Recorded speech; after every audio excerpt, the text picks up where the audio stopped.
கிறிஸ்துவுக்குள் அன்பான காலைக்கதை நிகழ்ச்சி நேயர்களே, மீண்டும் இந்த நாளிலும் கூட இயேசுவின் இனிதான நாமத்துல உங்களோடு கூட இணைவதில் மிகுந்த மகிழ்ச்சி அடைகிறேன். இந்த நாள் உங்களுக்கு இனிய நாளாக இருக்க இயேசுவின் நாமத்துல வாழ்த்துதல் கூறுகிறேன். இன்னைக்கு நமக்கு வருகிற செய்தியின் அல்லது வாக்கு தத்துவத்தின் வசனம் எங்க இருந்து அப்படின்னு சொன்னா, கொலோசியர் 4ஆம் அதிகாரம் 2வது வசனம். இடைவிடாமல் ஜெபம் பண்ணுங்கள், ஸ்தோத்திரத்துடனே ஜெபித்து ஜெபத்தில் விழித்திருங்கள் அப்படின்ட்டு சொல்லப்பட்டிருக்கிறது. அநேக வேளைகள்ல நாம் ஏன் ஜெபிக்க வேண்டும் அப்படின்னு சொல்லி நமக்கே கேள்வி இருக்கும். ஏன்னு சொன்னா, ஆண்டவருக்கு தான் எல்லாமே தெரியுமே, என்னுடைய தேவையில எல்லாம் அவருக்கு தெரியுமே, நான் ஏன் ஜெபிக்க வேண்டும் அப்படின்னு சொல்லி நமக்கு தெரியும். அநேக முறையில அநேக வேத வசனங்கள் நம்ம படிச்சிருக்கிறோம். ஜெபத்தினால ஏற்பட்டிருக்கிற நிறைய ஆசீர்வாதங்களை நம்ம பார்த்திருக்கிறோம். வேண்டி கொண்ட போது அவங்களுக்கு என்னெல்லாம் நடந்துச்சு அப்படின்னு பார்த்திருக்கிறோம். அதே சமயத்துல சில ஜெபத்துகளுக்கு பதிலே இல்லாததையும் நம்ம பார்த்திருக்கிறோம். ஆனா என்ன நினைக்கிறோம் சொன்னா, நாம் ஏன் ஜெபிக்க வேண்டும் அப்படின்னு சொல்லி நமக்குள்ள ஒரு சாத்தான் கொடுக்கிற ஒரு சந்தேகத்தின் வார்த்தையாகும்.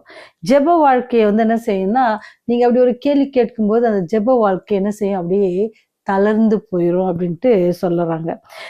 ஆண்டவர் ஜெபத்தை கேட்கிறாரா இல்லையா அப்படின்ற ஒரு கேள்வியும் நமக்கு வரும். ஏன்னா இந்த காரியத்திற்காக நான் அநேக வருடங்களாக செபித்து கொண்டிருக்கேன், இந்த காரியத்துக்காக நான் அநேக மாதங்களாக செபித்திருக்கிறேன், ஆனா இதுக்கு பதிலே வரலையே அப்படின்னு சொல்லி கேட்போம். நான் விரும்புகிற காரியங்கள் நமக்கு நடக்கல, இல்லை நம்ம விரும்புகிற காரியங்கள் உடனே கிடைக்கல அப்படின்னு சொல்லும் பொழுது நம்முடைய விசுவாச வாழ்க்கையானது என்ன செய்யும் அப்படின்னு சொன்னா, ஒரு கேள்விக்குறியாக மாற்றுவதற்கு என்ன செய்வான்னு சொன்னா, சாத்தான் பிரயாசப்படுவான். அப்படி சாத்தான் பிரயாசப்படும் பொழுது அந்த சோதனையிலிருந்து, அந்த ஆபத்திலிருந்து நீங்களும் நானும் தப்பித்துக் கொள்வதற்கு என்ன செய்யணும் அப்படின்னு சொன்னா, இன்னைக்கு உங்களுக்கு 3 காரியங்கள் நான் சொல்லலாம்னு ஆசைப்படுறேன். இப்படி நம்ம ஜெபித்து கிடைக்காத ஒரு காரியங்கள். ஆனா இங்க ஆண்டவர் நமக்கு வசனம் சொல்றாங்க, இடைவிடாமல் ஜெபம் பண்ணு அப்படின்ட்டு சொல்றாங்க. அதோட என்ன சோஸ்திரத்துடன் என்ன செய்யுங்க, நீங்க ஜெபிங்க. அது ஜெபத்துல செய்யுங்க, விழித்திருங்கள். ஏன்னு சொன்னா, நீங்கள் ஜெபிக்கிற காரியம் உடனே நடந்திருக்காது, நீங்க கேட்கிற காரியம் உடனே கிடைச்சிருக்காது. உடனே நம்ம சோர்ந்து போகாதபடிக்கு நம்ம எப்படி இருக்கணும் அப்படின்னு சொல்லி 3 காரியங்கள் உங்களோட பகிர்ந்து கொள்ள ஆசைப்படுறோம். நம்பர் 1, அது என்ன அப்படின்னு சொன்னா, நம்ம ஃபர்ஸ்ட் என்ன செய்யணும், நன்றி அறிதலோடு கூட ஜெபமா இருக்கணும். நம்முடைய ஜெபம் நன்றி அறிதலோடு உள்ள ஜெபமாக இருக்கணும், அல்லது நன்றி அறிக்கை உள்ள ஒரு ஜெபமாக இருக்கணும். அப்படி நம்ம ஜெபிக்கும் பொழுது பதில் வரல அப்படின்னா கூட நம்ம என்ன செய்வோமா, கவலைப்பட மாட்டோம். ஏன்னு சொன்னா, ஆண்டவர் நமக்கு செய்திருக்கிற அநேகமான நன்மைகள். ஆண்டவரே, நீர் எனக்கு என்ன செஞ்சீங்க, இரவுல நல்ல நித்திரை தந்தீங்க, அதற்காக உமக்கு நன்றி ஆண்டவரே. இன்னொரு நாளை காண செய்தீங்க, அதற்காக நன்றி ஆண்டவரே. நான் உண்ட ஆகாரம் எனக்கு செரிமானம் ஆயிருக்கு ஆண்டவரே, அதற்காக நன்றி செலுத்துகிறேன். நான் குடிக்கிற தண்ணீர் ஆண்டவரே எந்த தடைமின்றி என்னுடைய உடலுக்கு சென்றதுன்னு சொல்லி நான் நன்றி சொல்ல ஆரம்பிச்சேன்னு சொன்னா, ஒவ்வொரு காரியத்தையும் நன்றி சொல்லுவீங்கன்னு சொன்னா, இதெல்லாம் நீங்க கேட்டீங்களா, ஆண்டவரே எனக்கு தண்ணி தாங்க, நான் தண்ணி குடிக்கணும், நான் சாப்பிடுற ஆகாரம் நினைச்சு பாருங்க. இதெல்லாம் ஆண்டவர் என்ன செய்யறாரு, நீங்க கேட்காமே கொடுக்குறாரு. நீங்க சுவாசிக்கிற காற்று நினைச்சு பாருங்க. நீங்க சுவாசிக்கிற காற்றை யாரெல்லாம் கேட்குறீங்க ஆண்டவர்கிட்ட, ஆண்டவர் எனக்கு ஒரு 1 லிட்டர் கொடுங்க, 2 லிட்டர் கொடுங்க அப்படின்னு கேட்குறீங்களா? ஆக்சிஜன் எனக்கு ரொம்ப குறைவா கொடுங்க கேட்குறீங்க? இல்லை, ஆண்டவர் ரொம்ப இலவசமாக தர. நீங்க கேட்கவே இல்லைல்ல. நீங்க கேட்காத தருகிற அநேக காரியங்கள். நீங்க நீங்க எங்களுடைய ஃபுட்டெல்லாம் நீங்க ஒன்லி சாப்பிட தான் செய்றீங்க. அது எப்படி டைஜஸ்ட் ஆகுது, அது எப்படி செரிமானம் ஆகுது, அதெல்லாம் பண்றவர் யார் தான், நம்முடைய ஆண்டவர் தான். அதெல்லாம் நீங்க கேட்டிருக்கீங்களா? நம்ம என்ன செய்வோம், ஆண்டவரே சாப்பாட்டுக்கு நன்றி மட்டும் தான் சொல்லுவோம். இது சாப்பிடும்போது எந்த வித வியாதியும் வரக்கூடாதுன்னு ஜெபிப்போம். அது நல்லா செரிமானம் ஆகணும், அதெல்லாம் நம்ம கேட்கறது கிடையாது. அதெல்லாம் ஆண்டவர் நமக்கு கிருபையா தந்துட்டே இருக்கிற ஒரு காரியம். அப்ப அதுக்கெல்லாம் நம்ம எவ்வளவு நன்றி சொல்லணும் இல்ல. இன்னைக்கு நான் விழிக்கிறேன் அப்படின்னு சொன்னா, அதுக்கு நான் என்ன செய்யணும், ஆண்டவருக்கு நன்றி சொல்லணும். நான் சுவாசிக்கிற காற்று நிக்காம ஆண்டவர் தரார். உங்களுடைய இதயம் நிக்காதபடிக்கு அது துடித்து கொண்டு இருப்பதற்கு ஆண்டவர் கிருபை செய்திருக்காரு. நன்றி சொல்லியிருக்கிறோமா? அப்ப நம்ம கேட்காத அநேக காரியங்களை நம்ம பெற்றிருக்கிறோம். நம்ம கேட்ட உடனே சில காரியங்களை ஆண்டவர் உடனே தந்திருப்பாங்க. ஆண்டவரே, எனக்கு இப்போ ஒரு 100 ரூபாய் தேவை ஆண்டவரே அப்படின்னு சொன்னா, அன்னைக்கு பார்த்து யார் வருவாங்கன்னா, அங்கிள் யாராவது வீட்டுக்கு வருவாங்க. போகும்போது நம்ம கேட்க மாட்டோம், அவங்களும் நம்ம கையில 100 ரூபாய் கொடுத்துட்டு போவாங்க. அந்த மாதிரி எக்ஸ்பீரியன்ஸ்லாம் உங்களுக்கு இருக்குதா? எங்களுக்குலாம் இருக்குது. ஏன்னு சொன்னா, சில நேரத்துல நம்ம தேவைகள் இருக்கும். அவங்க சில நேரத்துல நம்ம நண்பர்கள், ஐயோ பசி எடுக்கிற மாதிரி இருக்கே, எங்கேயாவது சாப்பிட்டா நல்லா இருக்கும்னு நினைப்போம். யாராவது ஃப்ரெண்டு ஃபோன் பண்ணி கூடுவாங்க, நீங்க வாங்க நம்ம ஒரு இடம் போவோம் அப்படின்னு சொல்லுவோம். போனா அங்க என்ன செய்வாங்க, நமக்கு திருப்பி அனுப்பும் பொழுது ஆகாரத்தோடு அனுப்புவாங்க. இதெல்லாம் வந்து நமக்கு நம்ம எதிர்பாராத காரியங்கள் நடக்கும். அப்ப நம்ம எவ்வளவு நன்றி உள்ளவர்களா. ஆண்டவர் உங்களை அவ்வப்பொழுது தினமும் போஷித்து, தினமும் நித்திரை தந்து, தினமும் இன்னொரு நாளை கூட்டி கொடுக்குறாங்கல்ல.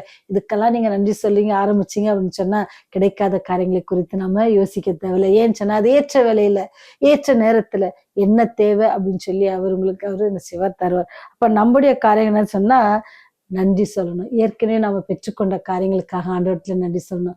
ஆண்டவரே நல்ல குடும்பத்தை கொடுத்தீங்க, நல்ல கணவரை கொடுத்தீங்க, நல்ல பிள்ளைகளை கொடுத்தீங்க, நல்ல சபையை கொடுத்தீங்க, நல்ல வேலை செய்கிற இடத்தை கொடுத்தீங்க, நல்ல உறவினர்களை கொடுத்துருக்கீங்க, நல்ல நண்பர்களை கொடுத்துருக்கீங்க, நல்ல அயலகத்தார கொடுத்துருக்கீங்க. இவங்களுக்கெல்லாம் நீங்க நன்றி சொல்ல ஆரம்பிச்சா உங்க ஜெப நேரம் எப்படி இருக்கும் நினைச்சு பார்த்தீங்களா?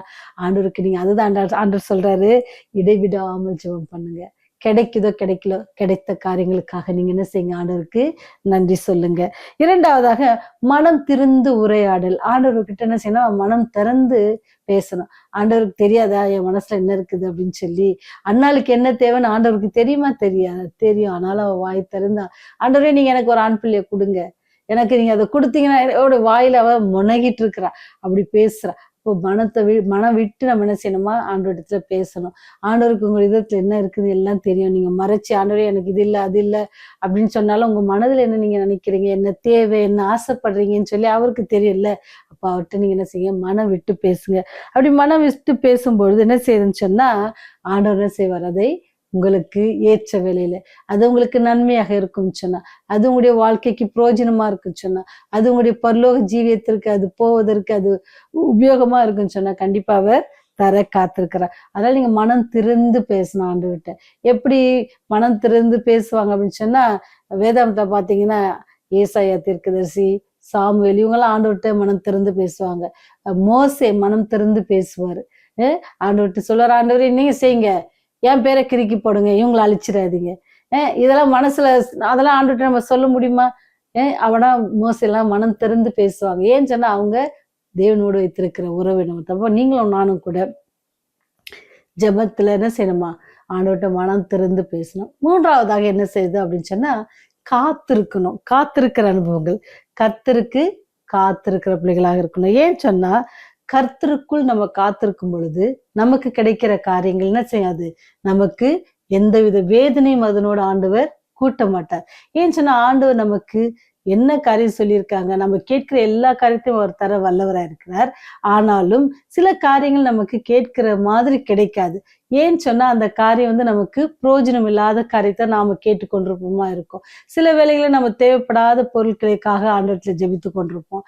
ஆண்டவர் சொல்ற அந்த பொருள் எல்லாமே உடைய வாழ்க்கை ரொம்ப நல்லா இருக்குது அப்படின்னு சொல்லி ஆண்டவர் அதை நமக்கு தர மறுத்திருப்பாங்க. அதனால நம்ம காத்திருக்கணும். சில வேளைகளை நீங்க பாத்தீங்கன்னு சொன்னா யார் காத்திருந்தாங்கன்னா வேதாந்தத்துல அநேகர் என்ன செஞ்சு ஆண்டவரத்துல விண்ணப்பம் பண்ணிட்டு காத்திருந்தாங்க. அப்படி காத்திருந்தவங்களுக்கு என்ன செய்யுங்க, ஏற்ற வேலையில அவங்க தரும் பொழுது அவங்களுக்கு எப்படி இருக்குமா, அது ரொம்ப மகிழ்ச்சி அது தரும். கேட்ட உடனே சில பொருள் கிடைக்குதுன்னா அது பெரிய மகிழ்ச்சி. சில காரியங்கள் கேட்ட உடனே கிடைக்காததுனால நீங்க வருத்தப்படாதீங்க, காத்திருங்கன்னு ஆண்டவர் சொல்றாரு. நீங்க அப்படி காத்திருந்து ஜெபிப்பீங்க அப்படின்னு சொன்னா அதுக்குதான் ஆண்டவர் சொல்றாரு, இடைவிடாமல் நீங்க ஜெபிக்கணும் அப்படின்னு சொல்றாரு. விழித்திருங்கள் அப்படின்ட்டு அவர் சொல்றாரு. ஏன்னு சொன்னா நீங்க ஜெபித்துட்டு ஆண்டவர் நமக்கு தருவாரு. அதனால நீங்க சாத்தான் ஒருவேளை உங்களுக்கு சந்தேகத்தை ஊட்டலாம். என்ன இவ்வளவு நாளா ஜெபிச்சுட்டு இருக்க, உனக்கு அந்த காரியம் நடக்கவே இல்லையே அப்படின்னு சொல்லி அவன் என்ன செய்வான், நம்முடைய விசுவாசத்தை தளர செய்வான். அப்படி தளர செய்யும் பொழுது நம்ம என்ன செய்யணும், விசுவாசத்தோட ஜெபத்துல காத்திருக்கணும். ஏன்னா என்னுடைய வாழ்க்கையில அடைகிற ஒவ்வொரு அற்புதமும் எப்படி ஆண்டவர் எனக்கு ஏற்ற வேலையில ஏற்ற காரியங்களை அவர் செய்கிறவராய் இருக்கிறார். நம்ம முழங்கால் படிட்டு ஆண்டவரே அப்படின்னு சொல்லி அவருடைய பாதத்துல நம்ம நோக்கி மன்றாடும் பொழுது அவர் என்ன செய்வாராம், அற்புதங்களை செய்கிறவர். அவர் ஊழியம் செய்கிற இந்த காலகட்டங்கள்ல அவர் என்ன செஞ்சாரு, அநேக அற்புதங்களை செய்தார். மனுஷர்களை அதை நினைச்சு கூட பார்க்க முடியாது. ஒரு அம்மா ஒரு குழந்தை என்ன செஞ்சாங்க, மரித்து அடக்கம் பண்ண போறாங்க. அவள் விதவியான மனுஷி, அவளுக்கு இருக்கிறது ஒரே ஒரு பையன்தான். என்ன செய்யறாரு, ஆண்டவர் நிறுத்தி என்ன செய்யறாரு, அந்த குழந்தைக்கு உயிர் கொடுக்குறாங்க. அப்படி அந்த வாலிபனுக்கு உயிர் கொடுக்குறாங்க. ஏன்னு சொன்னா ஆண்டவர் தேவைகளை அறிந்தவர். அவர் அந்த அம்மாவுக்கு வேற யாருமே ஆதரவு இல்லை, அந்த பையன்தான் அப்படின்னும் போது அவர் அதே போலதான் காத்திருக்கணும். நம்ம காத்திருக்கும் பொழுது ஆண்டவர் ஏற்ற வேலையில ஏற்ற காரியங்களை அவர் செய்ய வல்லவராக இருக்கிறார். நம்ம நன்றியோட பிள்ளைகளாக கர்த்தருக்காக காத்திருக்கணும். மனம் திறந்து ஆண்டவர்கிட்ட நம்முடைய தேவைகளை சொல்லலாம். அப்படி சொல்லும் பொழுது நம்ம என்ன ஆண்டவரே, இது என்னுடைய தேவை, இது என்னுடைய ஆசையா இருக்குது, உங்களுடைய சித்தத்துக்கு ஏற்றபடி எனக்கு தாங்க அப்படின்னு சொல்லி நீங்க மனம் திறந்து பேசுவீங்கன்னு சொன்னா ஆண்டவர் உங்களுக்கு ஏற்ற வேலையில் எல்லா காரியங்களும் செய்யுங்க. ஜெபித்துட்டு காத்துருங்க. கண்டிப்பா பதில் வராத ஜெபம் ஒன்றும் இருக்காது. ஏன்னு சொன்னா அவரால் பதில் அளிக்க முடியாத காரியம் ஒன்றும் இல்லை. எதெல்லாம் உங்களுக்கு தேவையோ, எதெல்லாம் உங்களுக்கு உண்மையா தேவைப்படுதோ அதெல்லாம் தரவர் காத்திருக்கிறார். ஜெபம் செய்வோமா? கிருபை நிறைந்தவரே, எங்களுக்காக கல்வாரிசில் பாடுபட்டு மரித்தவரே, இந்த வேளையிலும் கூட உம்மை நோக்கி அப்பா பிதாவே என்று அழைக்கும்படியான பெரிய சிலாக்கியத்தை கொடுத்ததுக்காக நன்றி ஆண்டவரே. நீர் என்று எங்களுக்கு கொடுத்த வாக்கு தத்துவதற்காக நன்றி செலுக்கிறோம். நாங்கள் ஆண்டவரே இடைவிடாமல் ஜெபித்து ஆண்டவரே நன்றியுள்ள பிள்ளை, நன்றி அறிக்கையோட நாங்கள் ஜெபிக்கவும் உம்முடைய ஆசீர்வாதத்திற்காக காத்திருக்கிற பிள்ளைகளாகவும் எங்களுடைய விசுவாசத்தில் நாங்கள் சோர்ந்து போகாதபடிக்கு உண்மை நம்பியிருக்கிற பிள்ளைகளாகவும் இருக்க நாங்கள் கற்றுக்கொண்டதற்காக நன்றி செலுத்துகிறோம் சுவாமி. இந்த நாளிலும் எங்களோடு கூட இருங்க. நாங்கள் கைட்டு செய்கிற எல்லா காரியங்களும் கரங்களிலிருந்து வழிநடத்தட்டும். பாதுகாத்து கொள்ளுங்க, வழிநடத்துங்க. இப்படி ராஜ்யம் வரும்போது நினைத்தல் வேணுமா? இயேசு வழியாய் ஜெபிக்கிறோம் ஜீவனுள்ள பரலோக பிதாவே. ஆமென், ஆமென்.